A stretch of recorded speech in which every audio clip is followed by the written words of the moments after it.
prescribed by Sivani University for various courses. Enhancing them because of the independence that we have, the autonomy that we have as an autonomous institution. I would like the parents and the students to give a thought to the kind of work that has gone into changing this academic syllabus of different courses. What we have presented to you, like I said, in less than an hour, is the work of 100 plus faculty members. More than 10,000 man-hours have gone into preparation.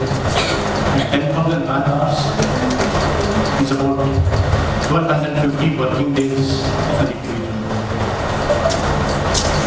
That is what it has taken us to ensure that our projects, our family members of Sivani go out into the world much more prepared, much more ready to face real life. Our condition to ensure that each one of the students gets maximum advantage out of this is to ensure your presence at the institution. Usmania University or the UGC or the All India Council for Technical Education or any regulating body for that matter prescribes a minimum percentage of attendance. But then, as students, your duty is to ensure that your attendance is no less than 100%. 5% attendance, the 25% leeway that is given is for instances where somebody falls sick, for instances where because of our traditions and customs, certain functions have to be attended to. But then, I would particularly tell the students that leave of absence is not a right. Leave of absence is an emergency. Students, the youngsters of this generation, where each passing generation has been named as more and more advanced, are becoming lethargic. Study from the Harvard University reveals that the attention span of a teenager is no more than 35 to 40 seconds. When it comes to spending time on activities other than your tablets and smartphones. Your tablets and smartphones, your span of attention is probably 24/7 if you're left free. What I want the students to think about each day when they get up from their beds is the kind of efforts that your parents are putting in to ensure that you not only spend your present time comfortably, but also your future in comfort. And for that, the kind of sacrifices that they make, the kind of things that they withdraw themselves from, the kind of enjoyment that they have a right to but cannot go forward because of their responsibility towards you as a child. In addition to the efforts that are put in by your teachers to ensure that your future is much, much brighter than ours. The objective of the parents and the objective of the teachers is no different. Because the teachers at an education institution perform the role of parent at home. When we ask you to do certain things, when we ask you to finish your assignments on time, when we ask you to spend time learning, it is not for our advantage, it is not for our harm. It is only to ensure that your future is, I again repeat, much brighter than ours. And for this, for the sake of repetition, I will still say that your attendance is going to play a primary role. When we say attendance, we do not mean your mere physical presence. We want your attention. We want you to concentrate on what you are supposed to do during the time you spend at SSDC. So mere physical presence is neither going to help us nor is it going to help you. Certain advancements that we have made as far as the curriculum is concerned. Certain things probably, with due respect, many of the parents here, sitting here would not have heard of. Case studies in languages. So this was literally unheard of when probably we were students. The objective of introducing case studies even in languages is to ensure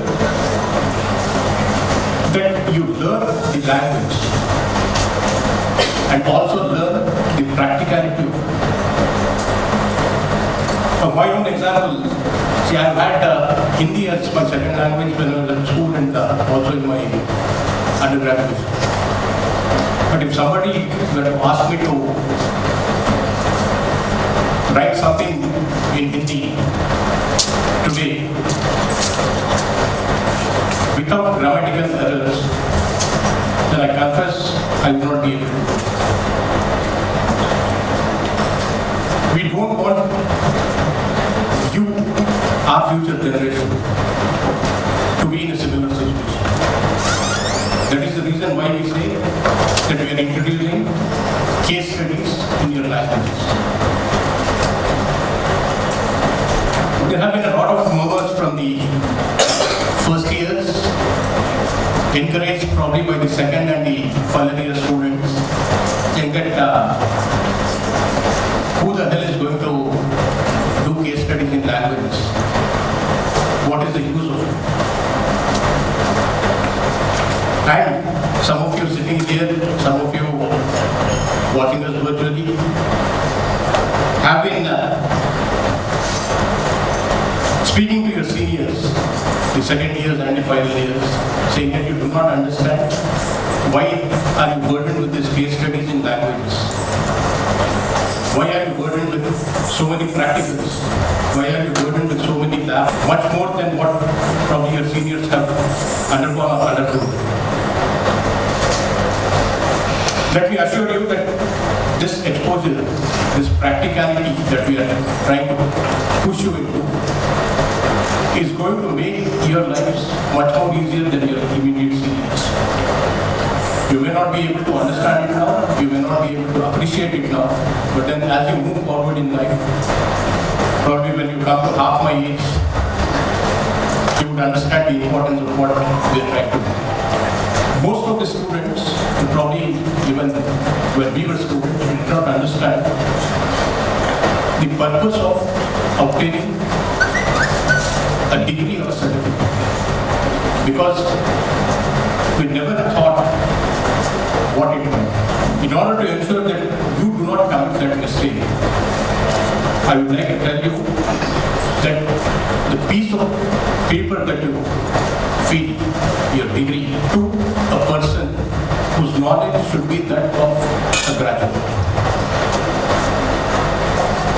Now, to ensure that you get this certification and also ensure that it is authenticated and believed by any other living person in this world, there is a process of study which makes you a graduate.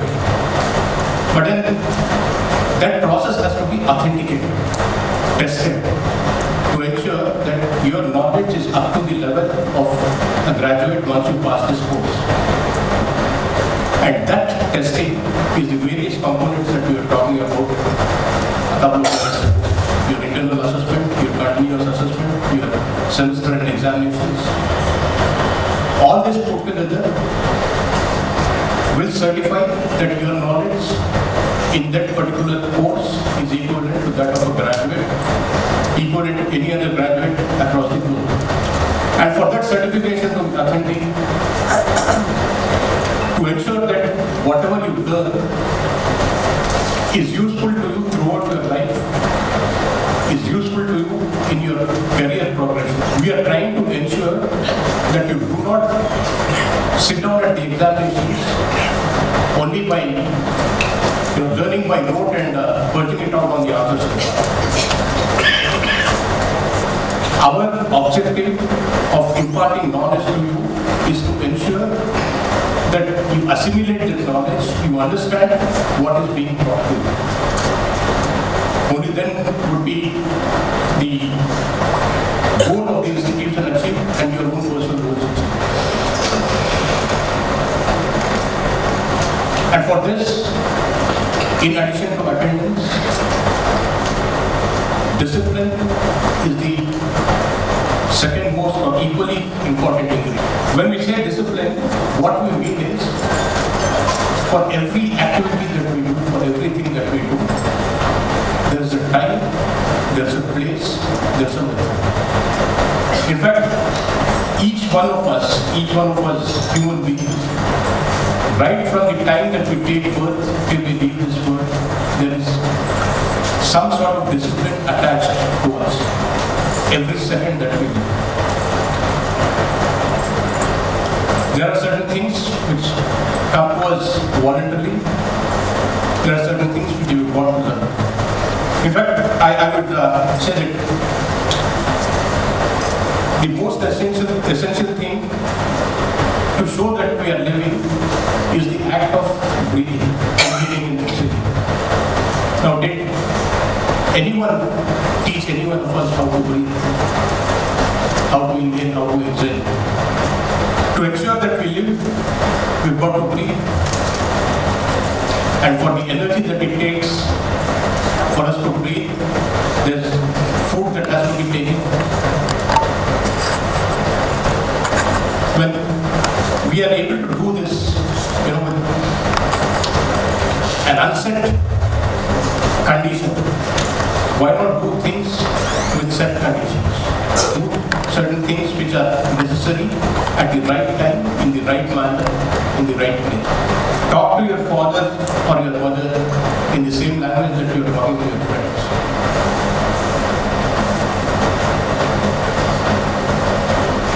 If you try to do that, probably you know that you cannot use abusive language with your parents or with your teachers. A request to the parents, especially because autonomy has not given us independence but has burdened us with a lot more responsibility than what we were when we were just an affiliated institution. My specific request to the parents is, please ensure that your wards attend the institution every day without fail. Because normally these kids would have a different excuse each day to skip college. I have a daughter studying in the second year in the same institution.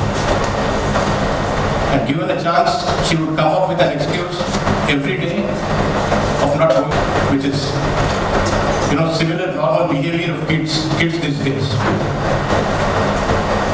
But please ensure that unless it is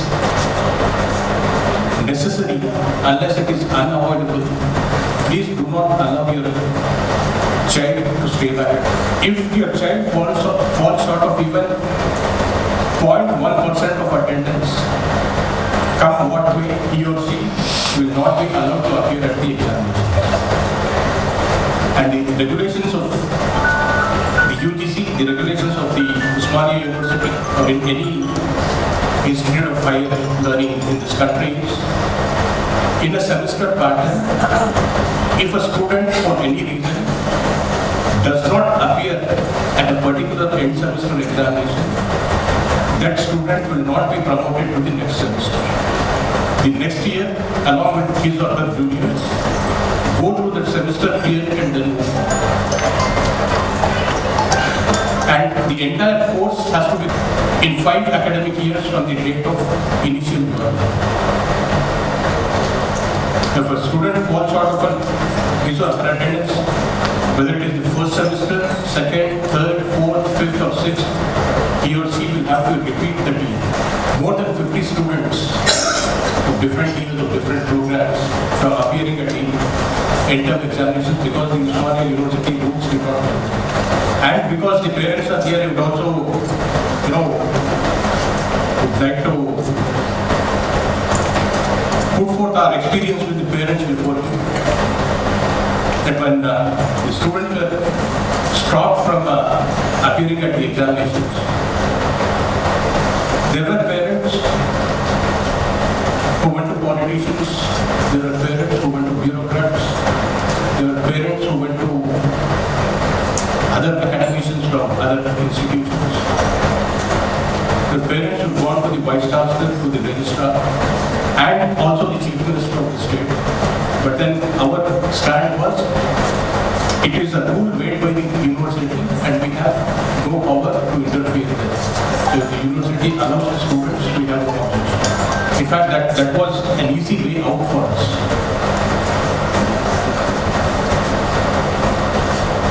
This probably is what is going on in the minds of at least some of the parents that, now that it is the institution that makes the regulations, probably it will be easier for them to break the rules or allow the students even with shortage of attendance. Right at the beginning I said that this autonomy has actually put more burden on our students. Earlier we were only guided by the Vice Chancellor, the Registrar and the Controller of Examinations of Sivani University. But now we have boards of studies for each area. We have academic councils. We have our board of governance. All these have not just representatives from the institution, but representatives from the University Grants Commission, representatives from the Sivani University, representatives from the State Technical Commission, Higher Education Commission. So this has actually made it, every condition that has been evolved has gone through all these layers. So if there is a change that is required or a change that has to be made, it has to go through all these layers again. So to the students and to the parents, my request on behalf of the institution is, please do not come to us easing conditions which you find it difficult,